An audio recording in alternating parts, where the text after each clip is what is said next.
Hello my dear students. अब हम करेंगे जी क्लास 11th अकाउंट्स का डेप्रीसिएशन चैप्टर का क्वेश्चन नंबर 10th। ऑलरेडी हमने बच्चा कर लिए question number 9 practical questions. 10th question है एंड ये लास्ट क्वेश्चन भी है।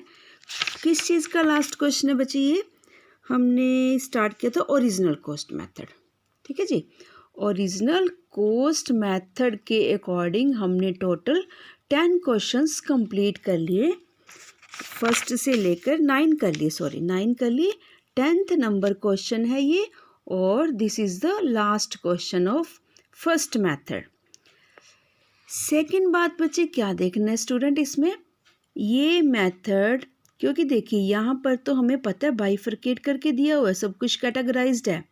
यहाँ पर सीक्वेंस में है टोटल 10 क्वेश्चंस, हमें एकदम से पता लग जाता है कि भाई ये फर्स्ट मेथड के अकॉर्डिंग क्वेश्चंस है, यानी कि ओरिजिनल मेथड के अकॉर्डिंग है। हमें यहाँ से तो जजमेंट हो जाती है, पर जब एग्जाम में करेंगे मिक्सअप क्वेश्चंस आएंगे। ठीक है जी, मिक्सअप क्वेश्चंस का मीनिंग है कि मे बी क्या पता वो डिमिनिशिंग मेथड के अकॉर्डिंग होए क्वेश्चन और मे बी वो ओरिजिनल कॉस्ट मेथड के अकॉर्डिंग होए।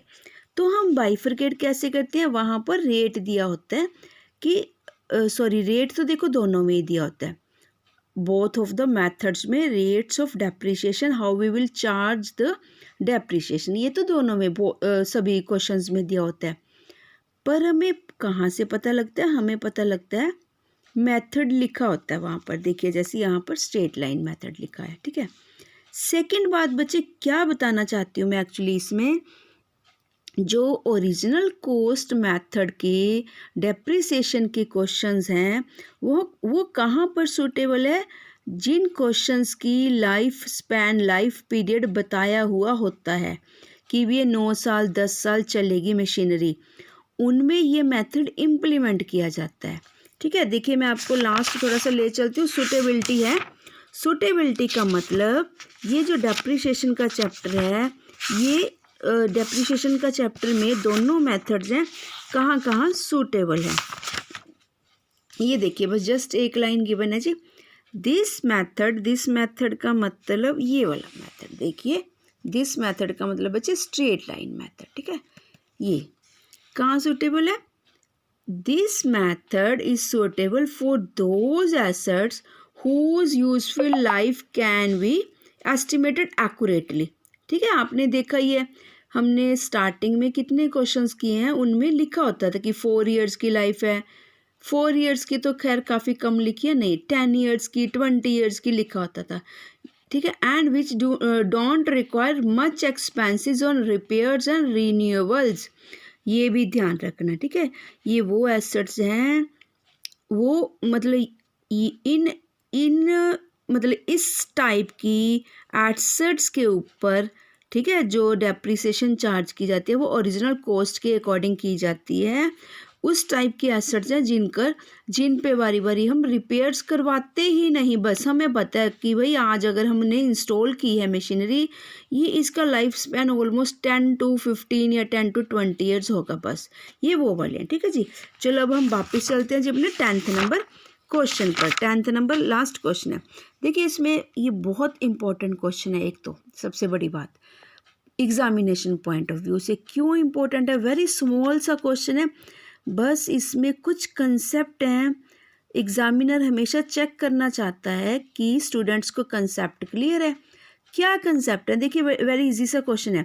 From the following transactions of a concern prepare machinery account for the year ending 31st of March 2020, 1st April 2019 purchase the second hand machinery for 40,000।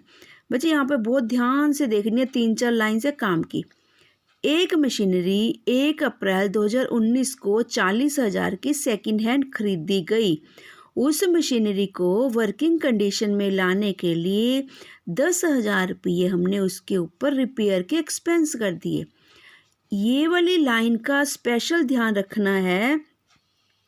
अगर machinery जब खरीदी गई, अगर उसी time repair भी होती है, देखिए सेम टाइम पीरियड है, 1-2 दिन बाद या तो उसको उस वाली अमाउंट को उस मशीनरी की कॉस्ट में ऐड कर दिया जाता है। ठीक है जी, तो हम मानते हैं कि फिक्स एसेट के ऊपर एक्सपेंस है। जैसे कि मान लो हमने स्मार्ट एलईडी लगवाई, एलईडी लगवाकर हमने घर लाकर रख दी। देखिए अगर तो हम उसके ऊपर रिपेयर वगैरह इंस्टॉलेशन कुछ ऐसा खर्च विद इन 5-7 डेज में करते हैं तो हम समझेंगे कि भाई उसको इंस्टॉल करवाना था इसलिए खर्च हुआ है। अगर वही वाला खर्च हम 1 मंथ या आफ्टर 2 मंथ करते हैं तो वो उस फिक्स एसेट का पार्ट नहीं है। इट मीन्स वो अलग से रिपेयर करवाई गई है। रिपेयर मीन्स जब हमने उसको परचेज किया तब हमने वो उसमें काउंट नहीं होंगे वो पैसे, यानी कि total cost of fix asset में काउंट नहीं होंगे, ये ध्यान रखना। एक तो डेट से आइडिया आ जाता है। जैसे देखिए ये एक तो ये मशीनरी का काम होगा जी 40,000 प्लस 10,000 यानी कि 50,000 की टोटल मेरे को पड़ गई। जैसे कई बार हम सेकेंड हैंड चीज़ लेते हैं ना उसको साथ ही साथ रिपेयर करवाते हैं, वैसे ही यहाँ सीन है ये वाला। बहुत अच्छा सा कंसेप्ट दिया हुआ है बच्चे, ध्यान से रीड करना है। नेक्स्ट में क्या हो रहा है, हमने 30 सितंबर 2019 को मशीनरी एक और परचेज करी है 20,000 की, पर रिपेयर देखिए कब करवाइए। क्या हम ऐसा करते हैं कि 30 सितंबर को अपनी एलईडी स्मार्ट लेकर परचेज करके रख ली और उसको लगवाएंगे कब, 31 दिसंबर को? ऐसा तो नहीं होता ना। इट मीन्स 31 ऑफ दिसंबर को जो रिपेयर्स एंड रीन्यूअल्स करवाया गया मशीनरी के ऊपर, ये उसकी कुछ रिपेयर का रेवेन्यू नेचर का एक्सपेंस है। रेवेन्यू नेचर का मतलब जो बारी बारी से छोटे खर्चे होते हैं, जो बारी से होते हैं। जो कैपिटल मशीनरी परचेज की जाती है, ये बच्चे कैपिटल नेचर का। देखिए आपका ना एक चैप्टर है capital and revenue, very very very important for the whole of the life, very important, very small chapter है। कैपिटल नेचर मतलब कैपिटल मोटे, रेवेन्यू छोटे, बस ये याद रखना। कैपिटल नेचर मतलब मोटे खर्चे या मोटी इनकम, रेवेन्यू मतलब छोटे खर्चे या छोटी इनकम। तो जो ये 2000 का हमारा खर्च है स्टूडेंट्स, इसको हम कहीं पर भी ऐड नहीं करेंगे।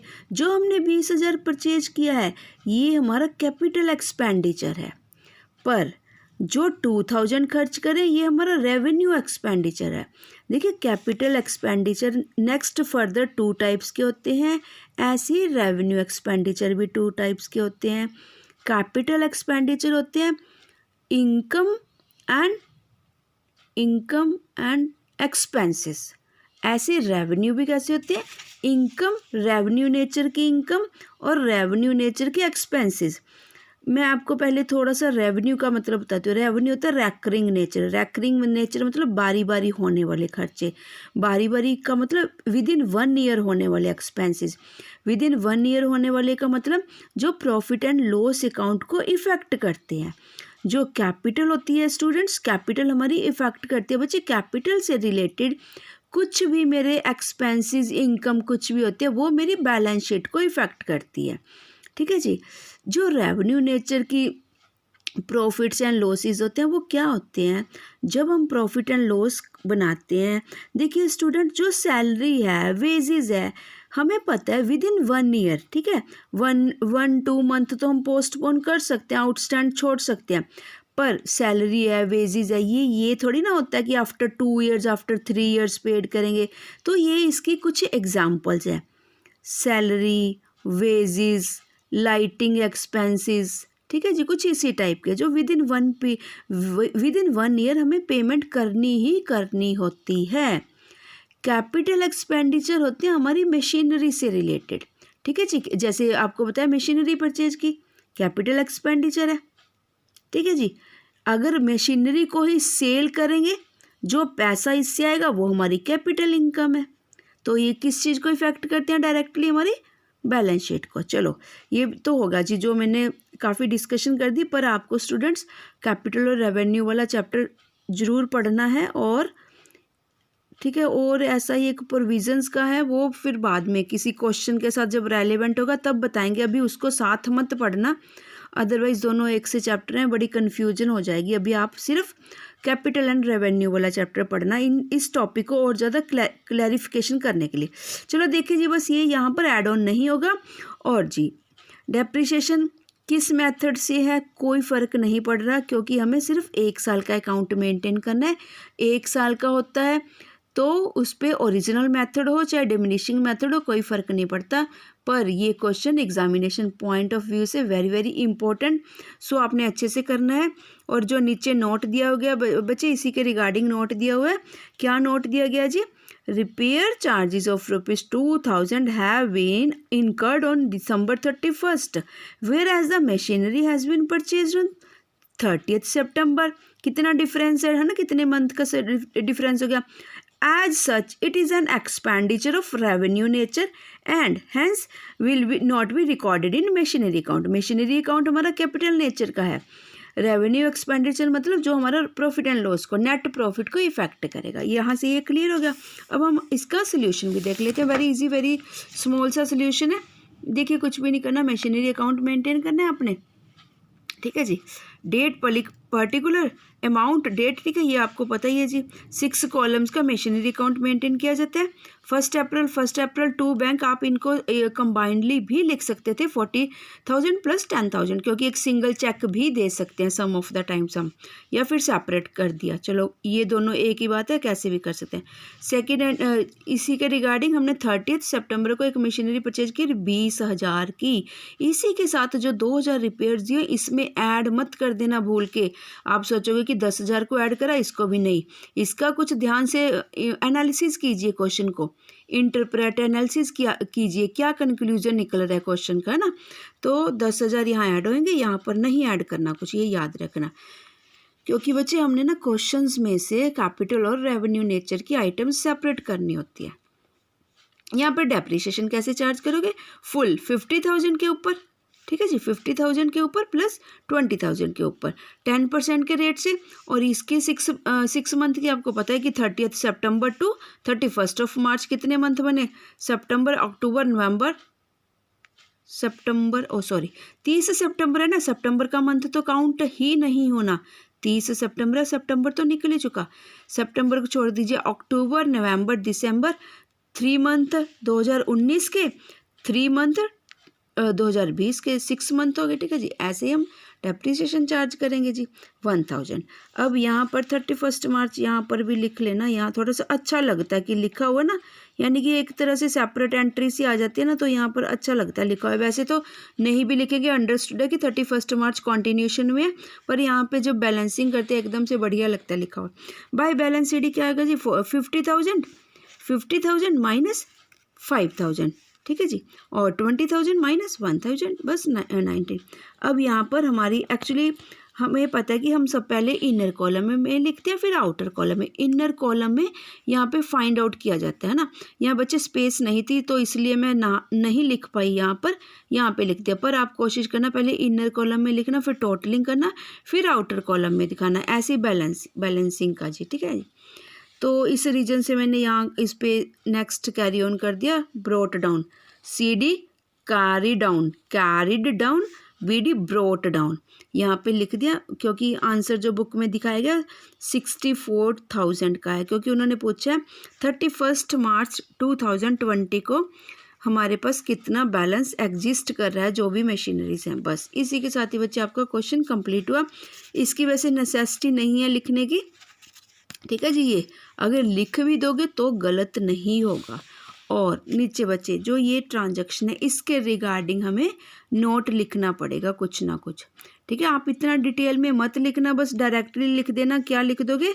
It is a nature of revenue nature expenditure, बस, ठीक है। ये डिटेल में सब कुछ इसलिए लिखती हूँ क्योंकि डिटेल में अगर आप लिखोगे पढ़ोगे तो समझ जाओगे। पेपर में उसकी समरी क्रक्स टाइप में लिख सकते हो, ठीक है जी। यहाँ पर डिटेल में लिखना अच्छा लगता है सो दैट कि स्टूडेंट्स एकदम से क्लैरिफाई कर ले कंसेप्ट को, ठीक है। किस रिगार्डिंग लिखा है सब कुछ? सिर्फ ये ट्रांजैक्शन थी लास्ट वाली कि भाई इस ट्रांजैक्शन की कोई एंट्री नहीं होनी मशीनरी अकाउंट में। क्यों नहीं होनी उसका हमने रीज़न बता दिया यहाँ पर, ठीक है जी। यहाँ पर आप रीज़न लिख सकते हो कि रीज़न क्या है यहाँ पर, ठीक है जी। रीज़न लिख लेना, चलो कोई बात नहीं, आप अपने आप ही लिख लेना। इसी के साथ ही जी क्वेश्चन नंबर 10th कंप्लीट हुआ। नेक्स्ट बच्चे अब हम करने वाले हैं क्वेश्चन नंबर 11 से start diminishing balance method. It is also very very very important. Thank you.